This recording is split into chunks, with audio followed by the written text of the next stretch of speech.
Put your freaking hand in the air if you already knew that the Frost Blaster is an overpowered tower. To be honest, my hand is not in the air because I didn't know. I didn't know the Frost Blaster could actually kill. But before I go over this tower stats, I want to go ahead and say, what's up, cat gang? My name is Harrison and I do have one cat. I had to say that so that I can get 50 comments saying, it's sad seeing him say, hey everyone, Harry's here with one cat. You know what, guys? It is sad. I miss Fatty every day, but that's just the way life goes. He was my best friend for 9 years, but in the end, he died. The good news is that he left all of us with very happy memories, and someday, when I'm ready, I'll adopt another cat, and once again, I'll be able to say, what's up, guys? My name is Harrison, and I have 2 cats.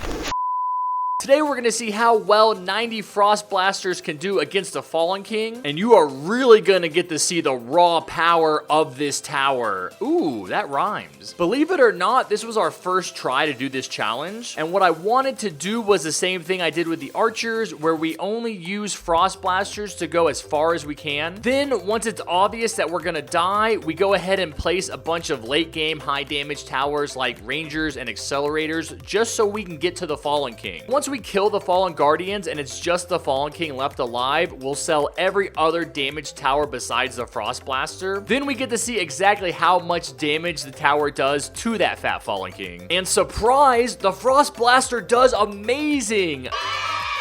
This really shocked me. After the game, I had to go look up the stats to see exactly why we did so well, and here's what I found. At max level, the Frost Blaster does 23.33 damage per second, which really isn't a lot. To put that into perspective, we can compare it to the Golden Soldier's max level DPS, which is 24.19, which is basically the same DPS as the Frost Blaster. Hypothetically, we should do just as well with this tower against the Fallen King as we did with the Golden Soldier. So let's see how that video ended.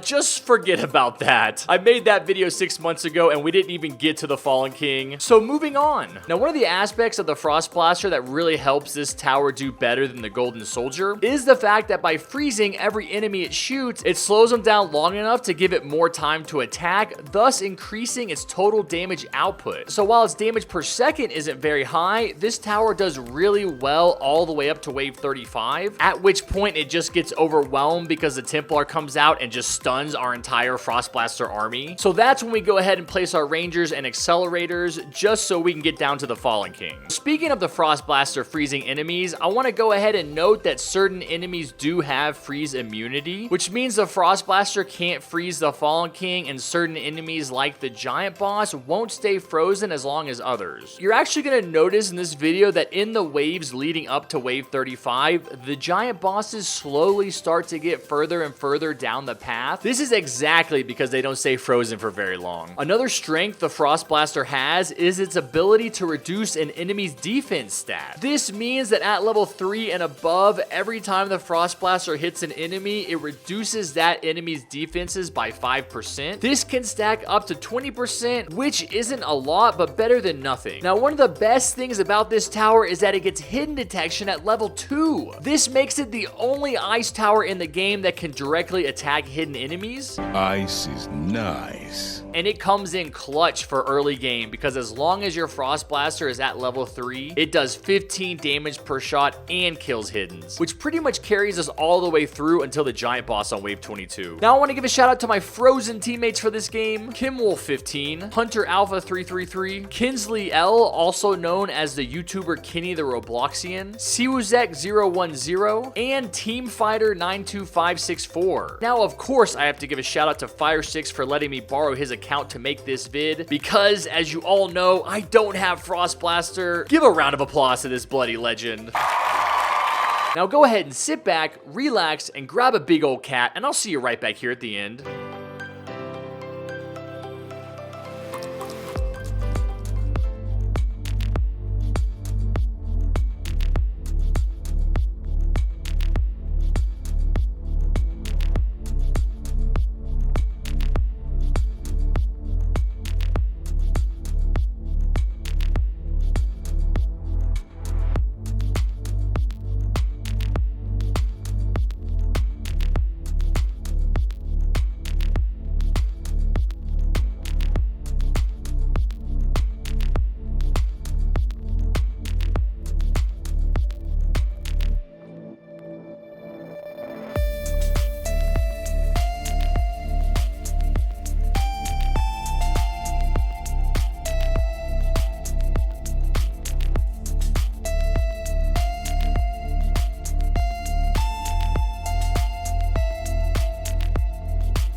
It's hard to resist the thing that I missed for so long.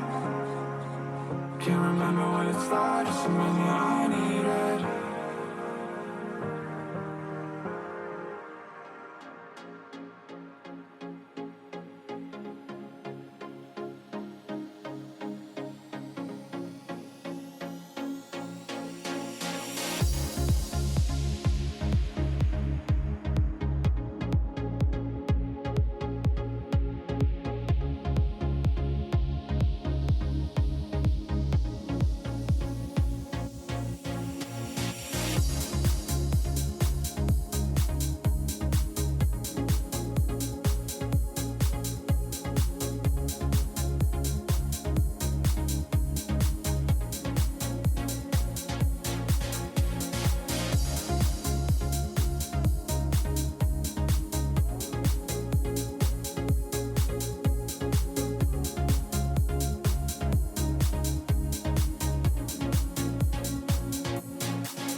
Now do you see what I'm saying? A Frost Blaster, go burn!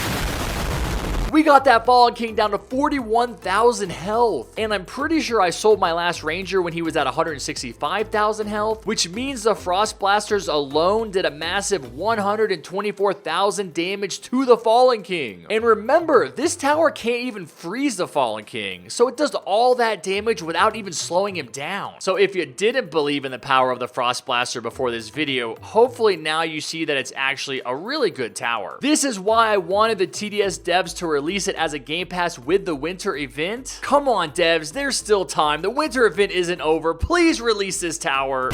If you enjoyed this video, be sure to smash that like button with your forehead, hit that subscribe button with your big toe, and turn on notifications however you can so you don't miss any of my amazing upcoming content. And I will see you guys next time. Take care, be safe, and never forget what I always say, P.